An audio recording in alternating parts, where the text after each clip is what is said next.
নীলকণ্ঠ বুঝতে পারল তার মতের এখানে কোনো মূল্য নেই। সে তাদের কথায় রাজি হল এবং তাদের পিছু পিছু হাঁটতে লাগল। হঠাৎ পিছন থেকে অদৃশ্য হয়ে গেল। নীলকণ্ঠ অনেক দূরে অন্য এক স্থানে আসলো।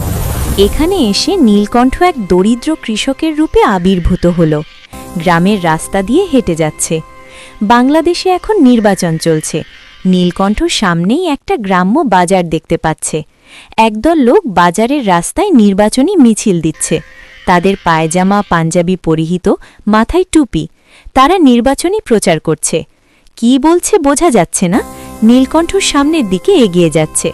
যতই নিকটবর্তী হচ্ছে তাদের কথা ততই স্পষ্ট শোনা যাচ্ছে।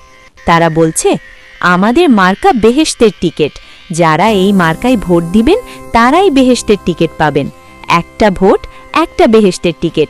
নীলকণ্ঠ তাদের কাছাকাছি এলো।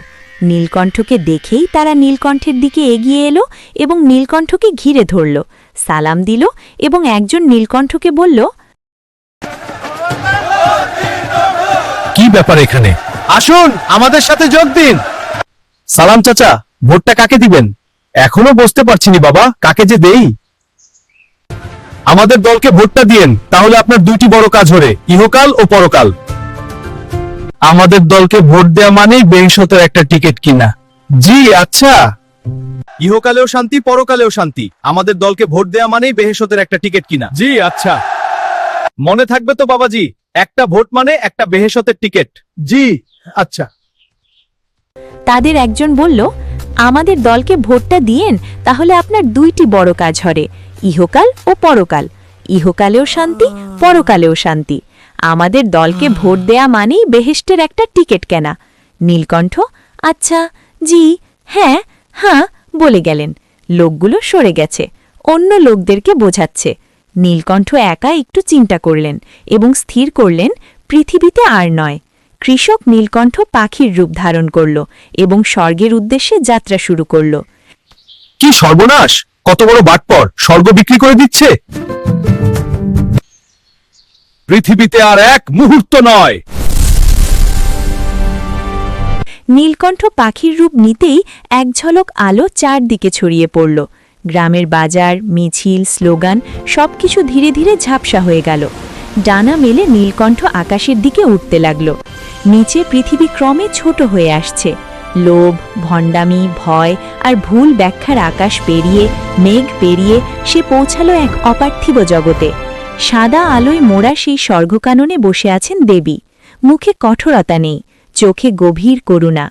নীলকণ্ঠ গিয়ে পৌঁছল দেবীর সামনে। আপনার আশঙ্কা সঠিক দেবী। কি হয়েছে নীলকণ্ঠ? আমাকে খুললে বলো। বলতে আমার বুক কাঁপছে দেবী। দেশে দেশে যুদ্ধ, হত্যা, খুন মারামারি লেগেই আছে দেবী। ধৈর্য ধরে। দেবী, বাংলাদেশের এক শ্রেণী মানুষ স্বর্গের টিকিট দিচ্ছে ভোটের বিনিময়ে। তবে কি আমি এদের অভিশাপ? না না দেবী, সবাইকে অভিশাপ দিবেন না। সেখানে অনেক ভালো মানুষও আছে। তবে কি করা যায়? নীলকণ্ঠ, পৃথিবীতে যাও আর এই সকল পাপীদের কপালে সিলমোহর দিয়ে। দেবীর যেমন হুকুম। দেবী চিন্তা করতে লাগলেন। দেবী দৈবক্রমে একটা সিলমোহর বের করে নীলকণ্ঠকে দিলেন, যার মধ্যে লেখা আছে পাপী। দেবী বললেন, পৃথিবীতে যাও আর এই সকল পাপীদের কপালে সিলমোহর দিয়ে এসো। নীলকণ্ঠ বলে আকাশে উড়াল দিল। বন্ধুরা, সত্য আর কল্পনার মিশ্রণে গল্পটি কেমন হয়েছে কমেন্টে জানাও। ভিডিওটি ভালো লাগলে লাইক, শেয়ার দাও।